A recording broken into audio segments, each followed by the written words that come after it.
तो क्या आप लोग जानते हैं कि टाइटैनिक जहाज़ को बनने में टोटल कितना टाइम लगा था और कितने लोगों ने मिलकर उसे बनाया था? और क्या आपको ये पता है कि टाइटैनिक जहाज का पूरा नाम क्या है? और क्या आप लोग ये जानते हैं कि आइसबर्ग से टकराने के कुल कितनी देर बाद टाइटैनिक जहाज़ पूरी तरह से डूब गया था? आज की वीडियो में टाइटैनिक से जुड़े कुछ ऐसे इंटरेस्टिंग एंड अमेजिंग फैक्ट्स आप लोग जानने वाले हो, तो प्लीज़ वीडियो को एंड तक देखना मत भूलना।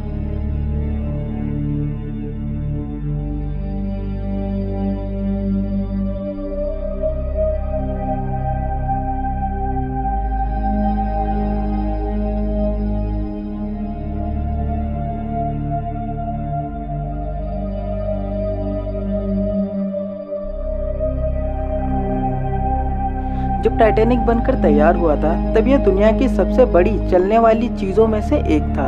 यह तकरीबन 882 फीट यानी कि फुटबॉल के 3 मैदान जितना लंबा और 17 माले की बिल्डिंग जितना ऊंचा था। यदि इसे सीधा खड़ा कर दिया जाता तो यह उस समय मौजूद हर एक इमारत में से सबसे ऊंचा होता।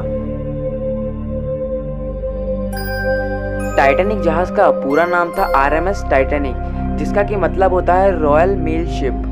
इसे बनाने वाली कंपनी का नाम था व्हाइट स्टार लाइन।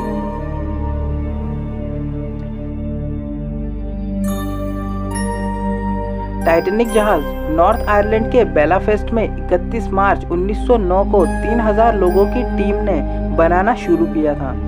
26 महीनों बाद यानी कि 31 मई 1911 को यह बनकर तैयार हुआ। इसे बनाते समय 246 लोगों को चोट लगी और 2 लोगों की मृत्यु हो गई थी। 31 मई 1911 को जब यह पूरा बनकर तैयार हुआ था तब इसे देखने के लिए तकरीबन 1 लाख से भी ज़्यादा लोग आए थे।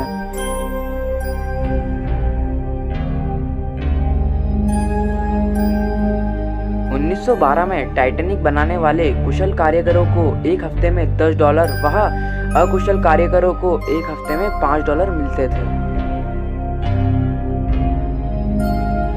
10 अप्रैल 1912 को टाइटैनिक इंग्लैंड के साउथहैम्पटन से न्यूयॉर्क की तरफ अपनी पहली और आखिरी यात्रा के लिए रवाना हुआ। यह रास्ते में 2 जगह रुका, चेरबर्ग नॉर्दर्न फ्रांस में और कोब यानी कि आयरलैंड में। सफर के चौथे दिन यह उत्तरी अटलांटिक सागर में एक हिम पर्वत से टकरा गया। तब यह जमीन से तकरीबन 640 किलोमीटर दूर था। इतिहास में टाइटैनिक अकेला सा जहाज है जो आइसबर्ग के टकराने से डूबा था। 14 अप्रैल 1912 की रात 11:40 पर टाइटैनिक उत्तरी अटलांटिक सागर में बर्फ के एक बड़े से टुकड़े से टकराया था। टक्कर के 2 घंटे 40 मिनट बाद वह पूरी तरह डूब चुका था। इसके डूबने की गति 16 किलोमीटर प्रति घंटा थी और इसे समुद्र की आखिरी सतह तक पहुंचने में मात्र 15 मिनट लगे थे।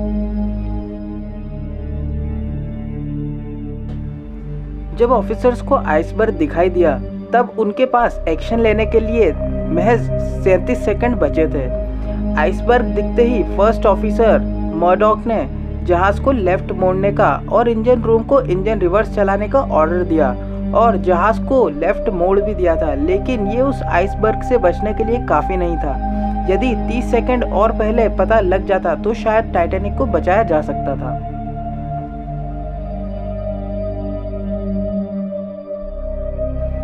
आइसबर्ग थोड़ा पहले भी दिखाई दे जाता, लेकिन टाइटैनिक के क्रू मेंबर के पास दूरबीन नहीं थी। ये एक लॉकर में रखी थी जिसकी चाबी गुम हो गई थी। जब टाइटैनिक ने इमरजेंसी सिग्नल भेजा तब कैलिफोर्नियन नाम का जहाज उसके सबसे नज़दीक था, लेकिन टाइटैनिक का वायरलेस ऑपरेटर लगभग खराब हो चुका था। ऐसा माना जाता है कि यदि कैलिफोर्नियन का रिप्लाई आ जाता तो और भी ज़्यादा जान बचाई जा सकती थी। जहाज के धीरे धीरे डूबने की खबर मिलने के बावजूद भी इसके म्यूजिशियन आखिरी सांस तक गाना बजाते रहे, ताकि वो और कुछ समय बाद मरने वाले लोग अपने आखिरी पलों को खुशी से बिता सकें।